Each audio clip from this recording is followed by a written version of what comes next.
Sabe o famoso sistema de produção da Toyota? O que será que ele pode nos ensinar sobre eficiência no dia a dia?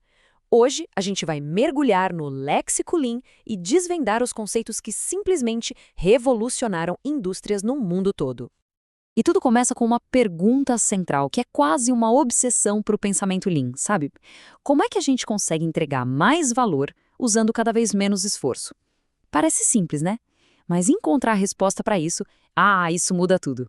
Para responder a essa pergunta, primeiro a gente precisa identificar o inimigo. E no universo Lean, o inimigo tem um nome bem claro: desperdício.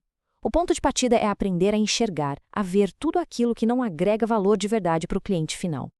A palavra japonesa para esse inimigo é muda.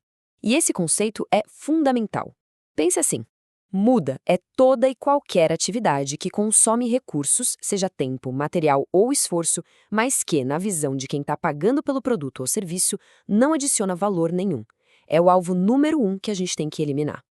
E como é a cara do desperdício na prática? Bom, essa imagem aqui dá uma ideia poderosa. É um diagrama de espaguete. E cada linha representa um movimento caótico de um produto ou de uma pessoa. Olha só essa confusão. É a visualização perfeita de um fluxo todo bagunçado que só consome tempo e energia sem agregar nada de valor. Para deixar isso mais concreto, a Toyota identificou 7 tipos clássicos de muda.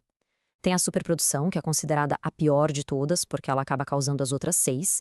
Tem a espera, o transporte desnecessário, o excesso de estoque que só serve para esconder problema e, claro, os defeitos que exigem retrabalho.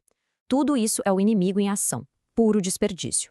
Mas o muda, o desperdício, é na verdade um sintoma. As causas raiz geralmente são outros 2 M's. O murá, que é a irregularidade, a falta de padrão no processo, e o muri, que é a sobrecarga de pessoas ou de equipamentos. Eliminar o mura e o muri é o que, no fim das contas, impede o muda de aparecer.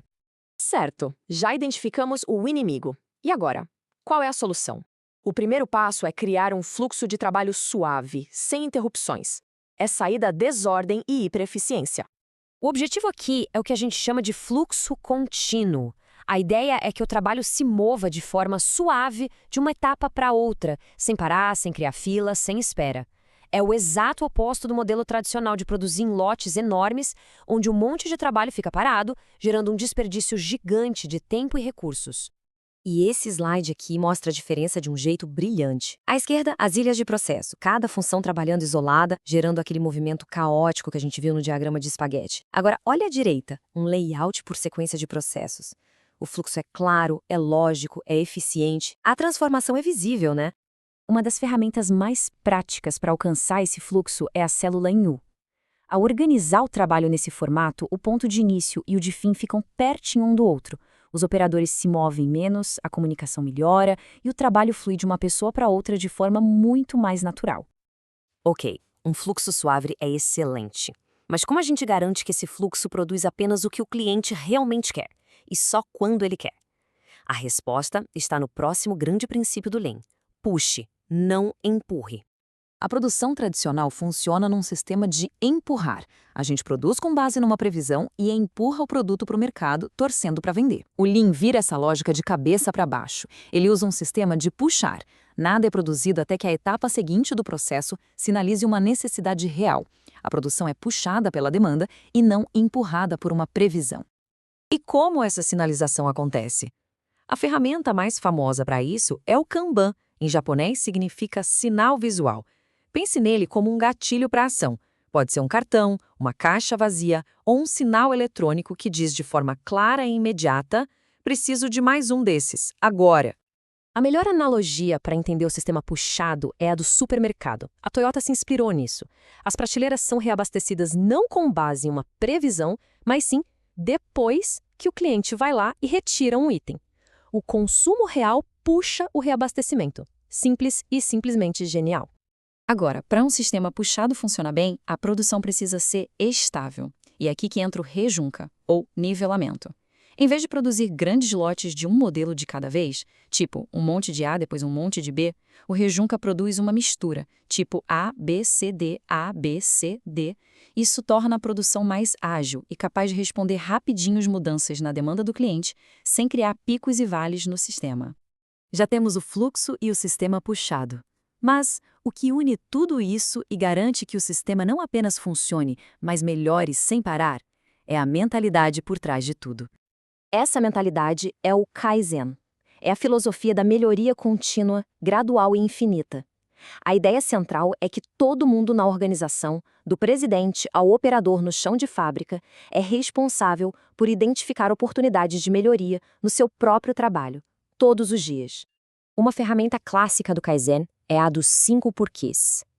Em vez de só corrigir o sintoma de um problema, a gente pergunta por quê várias vezes até encontrar a causa raiz.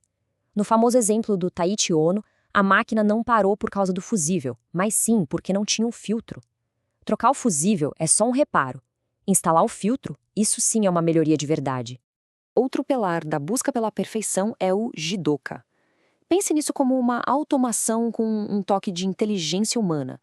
A ideia é que as máquinas parem sozinhas ao detectar um problema e que qualquer operador tenha a autoridade de parar a produção inteira. Isso evita que defeitos se espalhem e força a equipe a resolver o problema na hora, na sua origem. E esse slide amarra tudo de forma brilhante, com a famosa casa do sistema Toyota de produção. Na base, a gente tem a estabilidade, com Heijunka e trabalho padronizado. Sustentando tudo, temos os 2 pilares. De um lado, o Just-in-Time, que é sobre fluxo e sistema puxado. Do outro, o Jidoka, que garante a qualidade na fonte. No telhado está o nosso objetivo final, a melhor qualidade, o menor custo e o menor prazo. E no coração de tudo, impulsionando a melhoria, está o Kaizen. Então, o ponto crucial é que o Lean não é só para fábricas, é uma forma de enxergar o mundo. E isso nos leva à pergunta final, para reflexão, depois de ver todos esses conceitos. Onde está o muda, o desperdício, na sua rotina diária, no seu trabalho, nos seus projetos ou até mesmo em casa? A busca pela melhoria pode começar em qualquer lugar.